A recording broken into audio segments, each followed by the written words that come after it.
Bon, et si on insérait maintenant des images dans nos pages web? Vous allez voir, c'est vraiment très simple, il y a une balise à connaître, la balise IMG. Mais avant de faire ça, il faudrait qu'on ait une conversation ensemble sur les différents types de formats d'images, le GIF, le PNG et le JPEG. En fonction de l'image que vous avez entre les mains, il faut sélectionner le bon format d'image pour avoir la meilleure qualité d'image et la meilleure compression possible. Il y a trois principaux formats d'image à connaître, le JPEG, le PNG et le GIF. Le JPEG est fait vraiment pour sauvegarder des photos. Son avantage est qu'il est capable d'enregistrer beaucoup de couleurs et qui compresse mieux les photos et donc les fichiers sont moins lourds à télécharger quand il s'agit de photos. Les PNG servent à tout le reste, donc des logos ou des illustrations, du temps que ce n'est pas une photo, finalement, un PNG c'est bien adapté. Et enfin, les GIFs sont un peu comme les PNG, mais ils ont en plus l'avantage de pouvoir être animés, comme ici. Donc en fait, que faire? Quand vous avez une photo, vous allez utiliser le format JPEG, et vous devez l'enregistrer au format JPEG.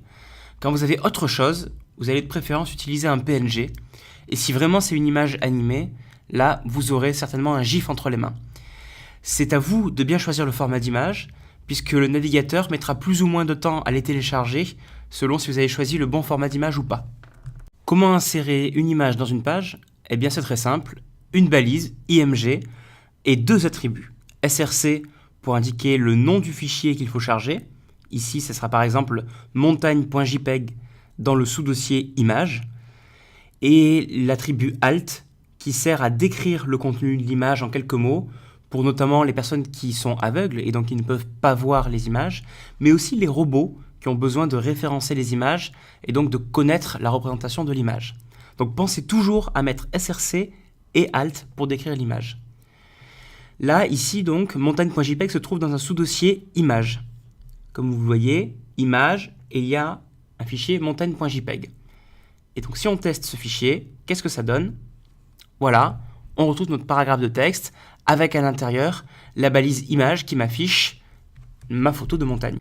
Attention à une petite erreur à éviter, l'image se place généralement à l'intérieur d'un paragraphe de texte. Pas toujours, mais le plus souvent.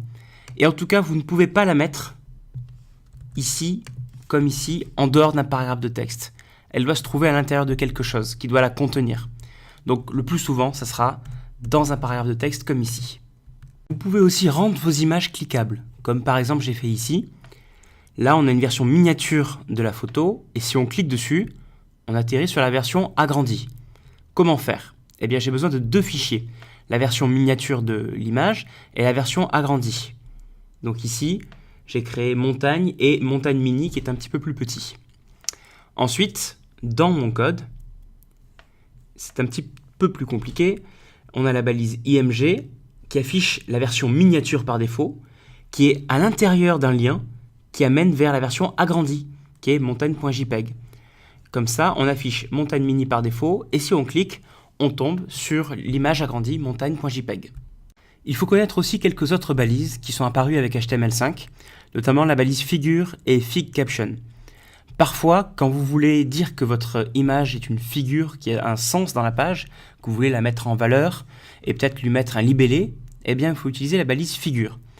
Dans la balise figure, à l'intérieur de figure et slash figure, vous allez mettre votre balise IMG comme d'habitude, et vous allez pouvoir ajouter en plus fig caption qui affiche une sorte de libellé de l'image et du coup qui s'affichera comme ici, un petit peu dessous. Voilà. Ça permet donc d'indiquer à l'ordinateur qu'il y a une figure ici avec un libellé qui se rapporte à la figure.